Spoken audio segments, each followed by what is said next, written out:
What if I told you that the most unethical thing you could do is have children? Hey ladies! Welcome back to my channel. It's your host, London Lamborghini. Welcome. If you are new here, I'm your host, London Lamborghini, and I used to make sprinkle videos, but then I found out that women need to have their own money.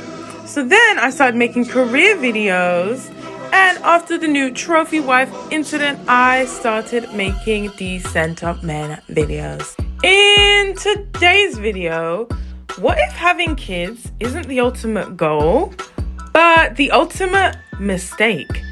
Antinatalism is shaking up everything we know about life, morality, and the choice to bring children into this world. So let's get into the video.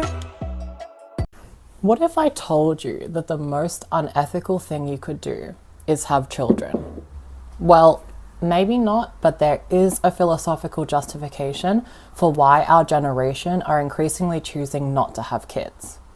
And the philosophical theory is called anti-natalism, or the idea that it's inherently unethical to have kids. The reasoning behind this theory is pretty simple.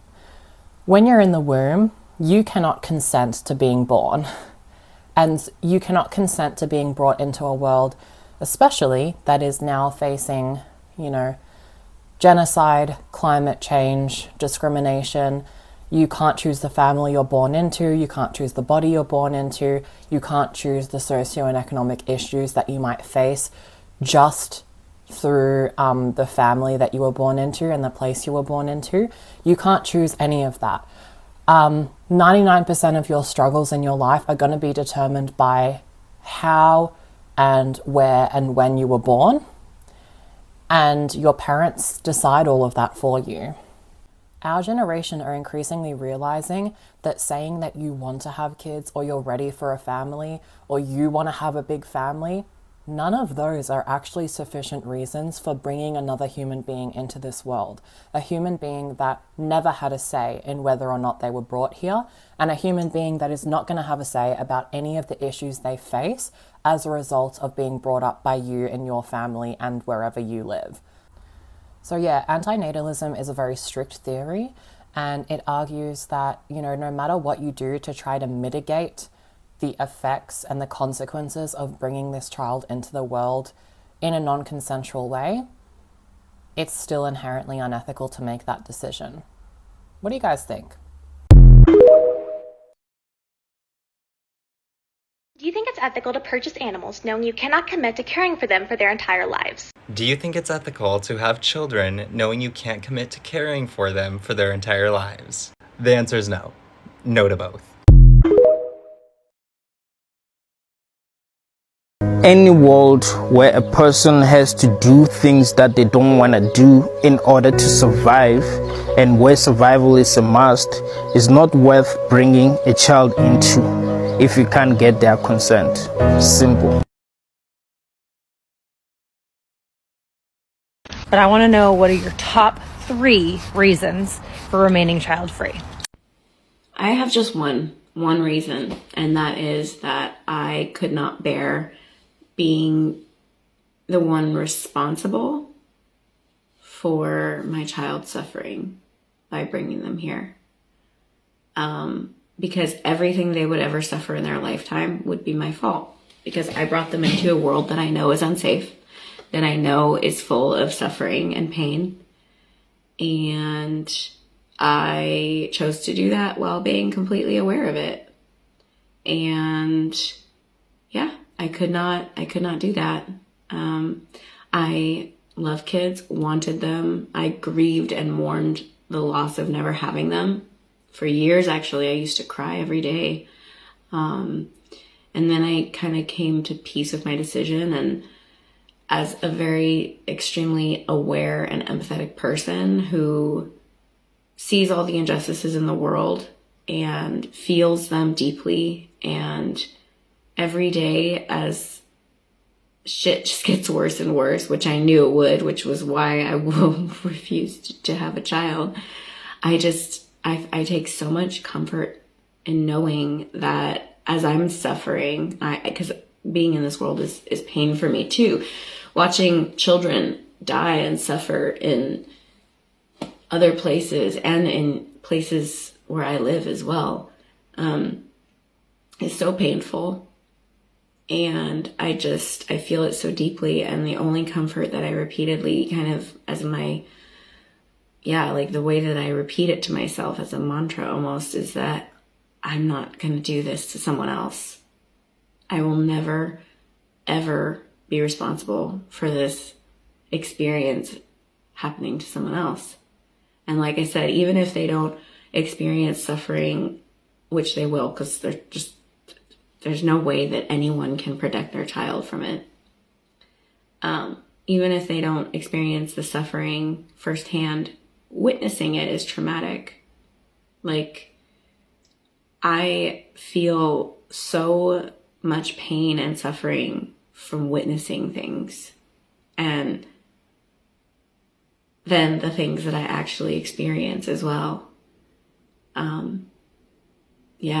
So for me, the only way that I can protect my child from suffering and pain is to never have them. And so I'm going to be a good mom, and I'm going to make sure that they never suffer and experience pain. So that's my reason.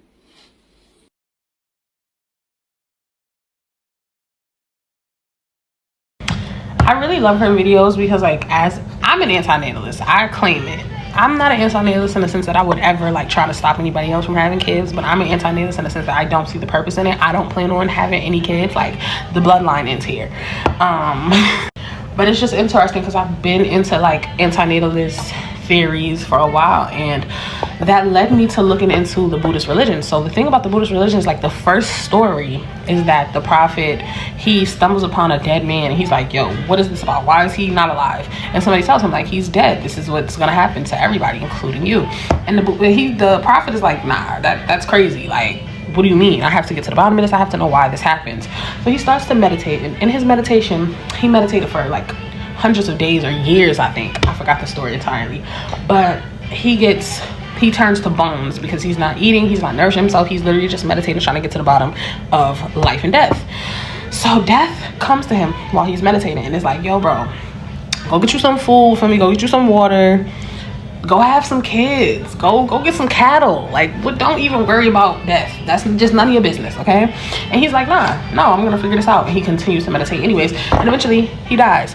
So it's just funny to me because death came to him and said, don't worry about meditating, don't worry about focusing on death, don't worry about focusing on higher things, just have kids, have your land, and that's all that really matters. But throughout his meditation, he's like, no, there's no point in having kids, there's no point in worrying about cattle, because we're going to die anyways. Like, and that's why the principles of Buddhism are that life is unsatisfactory, and the second principle is that life is unsatisfactory because you expect it to be a different way. We expect life to be fun and amazing and great, but really all life is about is fighting death, making sure you have food, making sure you have shelter, making sure you have things that you need so that you don't die. That is like the bulk of our time that we spend just working jobs so we can get money so we can have shelter, working jobs so we can get money so we can have food, working jobs so we can get money so we can have health insurance, so we can take medicine so we don't die and stuff. That's it. Just literally trying to not die. And that was the whole point of the Buddhism story, was that he chose death. He was like, this is stupid. Like, there's no point in putting all my energy into toiling, working hard, because I'm supposed to be focused on my mind. And then he just ascends and he moves on. And so I think it's just a really good story, because it's like, in my mind, that's what humans are doing right now. We're focusing on kids and school, jobs, cars, homes, and mowing your lawn, all just to die. Like, that's the only guarantee that you're going to die. You can't even guarantee that your child is going to go to college or school. Natural disasters happen, all sorts of things. The only thing you can guarantee them is that one day their heart is going to stop beating. That's it. If you're child-free by choice, guaranteed you have heard about all the things that we will miss out on by not having children. Here's a couple things that I am really grateful that I will miss out on. I will never lose my patience with my child. Not even once will I raise my voice or physically intimidate them in any way. I will never disappoint them. I'll never get the chance to explain to them what a homeless person or a prison or a factory farm is. My eventual death will not emotionally wreck them. My babies will remain in the only place where they are truly safe, the void. We will be there together someday in a permanent state of homeostasis. I just loved you too much to ever bring you down here. Okay, I just kind of want to clear the air a little bit about antinatalism and exactly what it is, because a lot of people really think that it's it's very villainized. They've been called a genocidal maniac on the internet. But people who are want to do genocide, they want to just kill one group of people. I don't want to kill anyone at all. Also, there's a strong misconception that they think no one should be allowed to have children. I can't control what other people do. That's not something that I want to do. I, as an antinatalist, would want people to consider what I have to say.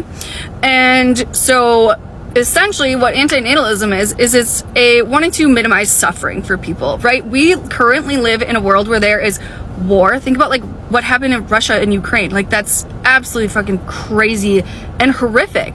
Just the knowledge of some of the things that happened there is traumatizing. And so essentially with antinatalism, people who are antinatalists do not have children because they know what they're potentially consenting to for their children. Their potential, it's the potential that these things could happen to your children. And I, in good conscience, could never, ever consent to those potential things to happen to my hypothetical children. So I'm not telling you can't have kids. I'm not telling you to stop breeding. I'm not telling you to kill yourself or whatever, but maybe just consider the ramifications of what you're doing before you choose to reproduce. That's it. That's all I'm asking.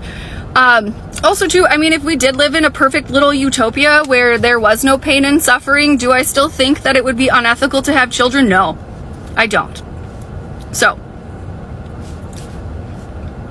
that's kind of the gist behind antinatalists. And actually where I first learned about this was in a medical ethics course when I was discussing the ethics behind abortion. So it's a very valid philosophy. There's lots of different philosophies in the world, and that one resonates with me. So hopefully that clears up a little bit of things for people, but I'm sure some people will still be angry. Thanks for staying until the end of the video. Now, I know this topic can be very triggering and emotionally charged for some people due to it challenging our worldview and the way we see the world currently. However, I think that this extremely extreme philosophy definitely challenges our ideas about society and our perspectives on civilization. And it really makes you think about why we are here, what's our purpose in the world, and what is the purpose of things like progress, societal advancement, and the propagation of civilization into the future. So there are many arguments for antinatalism, and the main one being, how can you bring someone here without their consent, and that is unethical? However, I am of the belief that we absolutely consent to being here. We consent to being here, we sign our contract, and we agree to the life that we are going to live.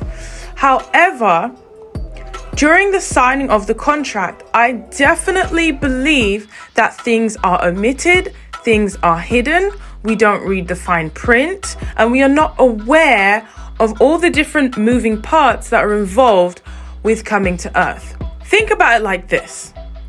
When people turn 18, they are advertised glamorized dream of take out this student debt, pay for university, you will receive a piece of paper and credentials that will guarantee you security and longevity and financial stability in the future. Now, anyone in their right mind would know that this is completely predatory behavior. Same thing that they do with credit cards. It's the same thing that they do with getting a car note. It's the same thing that they do with mortgages. You are taking on some sort of massive responsibility under the premise that your desires and dreams will be fulfilled, not realizing and being completely unaware of all the debt, of all the responsibilities, and of all the upkeep that you will need to do in order just to maintain this thing that you've been sold. I think that that's what this game is. I think that that's what this reality is. I think that that's what this life is. This experience, this human experience that we are having is. And I think that that is inherently unethical. People do not even know how to take care of themselves, yet they want to rope in and entangle in another human being, another soul, into this mess. Don't even mention that the planet is dying. That's completely to the side. Let's just look at it on a person-by-person basis. People cannot take care of themselves, mentally and physically, yet they want to rope someone else into that mess. I just don't think that's ethical at all. I won't be participating in it. Absolutely not. So ladies, if you disagree with me, I would love to know your thoughts. Do you have kids already? Are you expecting? Are you thinking about having kids? And what are your thoughts on this philosophy? Let me know in the comments. Don't forget to like, comment, and subscribe, and I will see you in the next video.